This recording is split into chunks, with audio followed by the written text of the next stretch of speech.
अपने पसंदीदा शो के फुल एपिसोड देखने के लिए अभी डाउनलोड करें दंगल प्ले ऐप। सब बोलते हैं कि दिकरा बड़ा हो जाता है तो बाप निश्चिंत होकर खाना खाता है, और इस छोकरे ने तो चिंता की ऐसी चीता जलाई है, भूख चैन सब कुछ जल गया उसमें। आपके एक बेटे के कारण आप भूखे, पर उन सबका क्या जिनकी नजरों में आपका मान, आपकी जान सबसे बढ़कर है। आप उस बेटे के लिए भूखे जिसे इस घर की परवाह तक नहीं है, और इन सबका क्या जिन्हें आपकी हम सबकी परवाह है। मालिक, आप उस एक बेटे के कारण भूखे। अरे आपके बेटे तो ये सब है, ये आपके बेटे। आपको तो इन पे गर्व महसूस करना चाहिए। आप उस एक बेटे के कारण लज्जित हैं।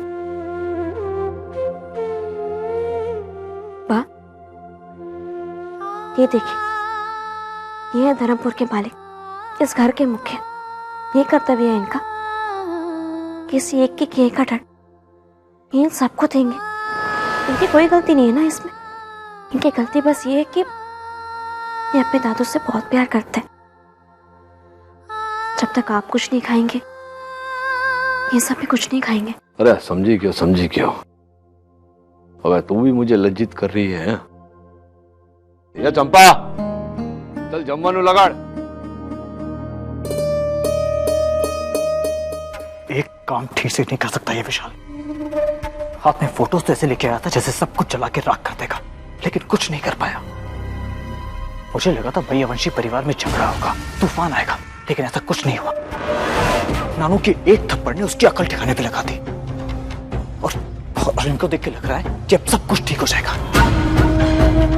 कुछ ठीक नहीं होगा भाई, और अभी तो मामला हमारे हाथ में है, और ये मौका हम हाथ से जाने नहीं देंगे। कुछ ऐसा करना होगा कि मैयावंशी परिवार जोड़ने से पहले ही टूट जाए। Cheers boys। बताओ क्या काम था मुझसे? क्या काम था? पूरे किए कराए पर पानी फेर दिया, हमसे पूछ रहा है क्या काम था? यार ये उम्मीद नहीं थी तुझसे विशाल। तुझे क्या लगा तू कुछ फोटोज लेके जाएगा और मैयावंशी परिवार में हिल जाएगा, वहां पे तहलका मच जाएगा? बेवकूफ, तू अपने आप को बहुत समझदार समझता है ना। कुछ फोटोज देकर गया शादी रोकने के लिए। अरे ऐसे फोटोज तो कोई भी खरीद सकता है 10-10 रुपए में, समझा? ठीक है ना यार, फोटोग्राफ नहीं चलेंगे तो पंडित ला लूंगा। अरे वो भी नहीं चला तो गवाह खड़ा कर दूंगा यार। बॉयज, आई विटनेस से कुछ नहीं होगा। मतलब ये कि तुझे अपने इल्जाम में वजन डालना होगा। कुछ ऐसा करना होगा कि वो सगाई दोबारा कभी ना हो, समझा? हम लोगों ने अभी सिर्फ चिंगारी लगाई है, हमें मैयावंशी परिवार में आग लगानी है, वो भी ऐसी आग जो कभी ना बुझे।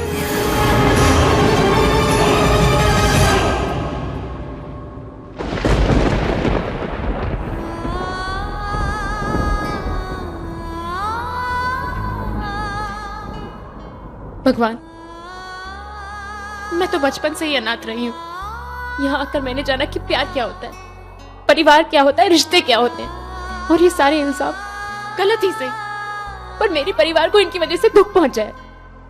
मुझे शक्ति दो भगवान, शक्ति दो कि मैं इन सारे दागों को धो सकूं। त्रिवेणी, मैं नहीं जानती कि इस समय तुम भगवान से क्या मांग रही हो, पर इतना कहूंगी कि वो तुम्हें तुम्हारी मन की लड़ाई लड़ने में शक्ति दे और आशीर्वाद दे। लेकिन आंटी, इस लड़ाई में अगर मैं जीती तो आपकी हार होगी। विशाल आपका बेटा है, मैं उसे सजा कैसे दे सकती हूँ? मैं आपकी आंखों में आंसू नहीं ला सकती। मानती हूं मैं कि विशाल मेरा बेटा है, इस घर का खून है, पर भावनाओं के भी तो रिश्ते होते हैं ना। त्रिवेणी, मैंने हमेशा सही और सच का साथ दिया है। मेरे जीवन में कई ऐसे मौके हैं जब मुझे अपनों के विरुद्ध खड़े होना पड़ा, पर मैंने हमेशा सच और सही का साथ दिया है। मेरी ममता स्वार्थी है, अंधी है, पर कमजोर नहीं है। और मैंने तुम्हें भी तो अपनी बेटी की तरह माना है ना। अगर तुमने अपने आप को साबित नहीं किया ना, तो मेरी आंखें शर्म से झुक जाएगी। तुम्हारे ऊपर लगा ये दाग तुम्हें मिटाना ही होगा। वादा करो मुझसे त्रिवेणी कि कि तुम भावनाओं की परवाह नहीं करोगे। वादा करो मुझसे।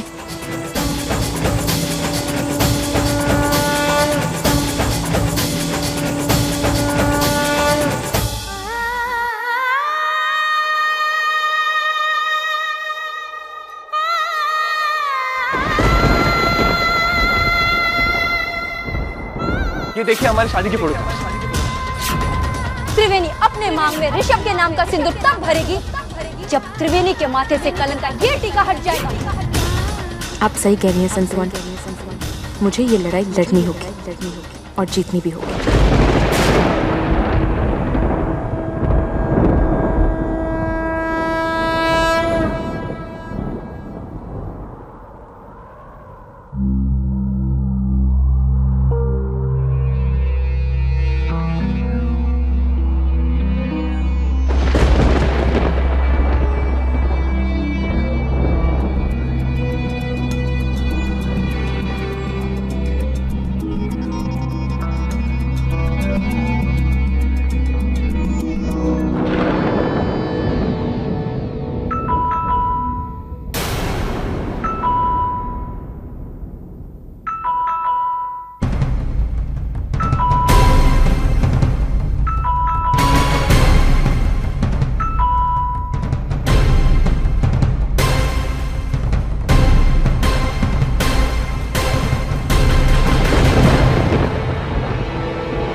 तुम?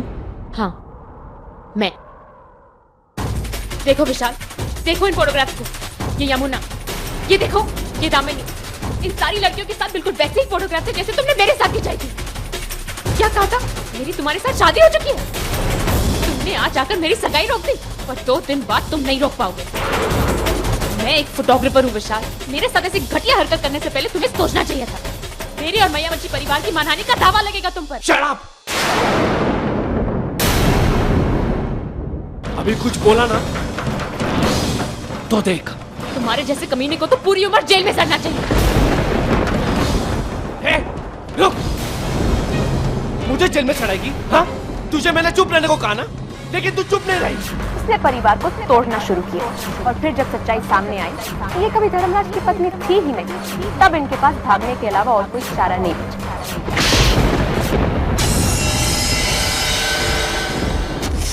तुझे अपनी इज्जत की बहुत परवाह है ना? अब देखता हूँ कि तेरी इज्जत कौन बचाता है। चल मेरे साथ, चल विशाल! चल।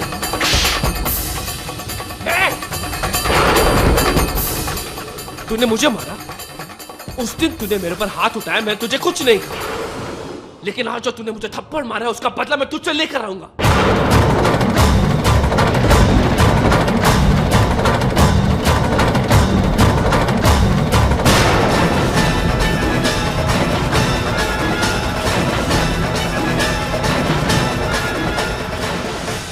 क्या कहा था तूने मुझे? हाँ? तू आई थी यहाँ पर अपनी मर्जी से, लेकिन जाएगी मेरी मर्जी से। क्या कहा था तूने मुझे? कुत्ता जो काटता नहीं है, अब ऐसे काटूंगा तुझे कि तू याद रखेगी। तूने मेरी माँ की बेइज्जती की थी ना, अब तेरी ऐसी बेइज्जती करूंगा कि तू जिंदगी भर याद रखेगी, समझी? हाँ?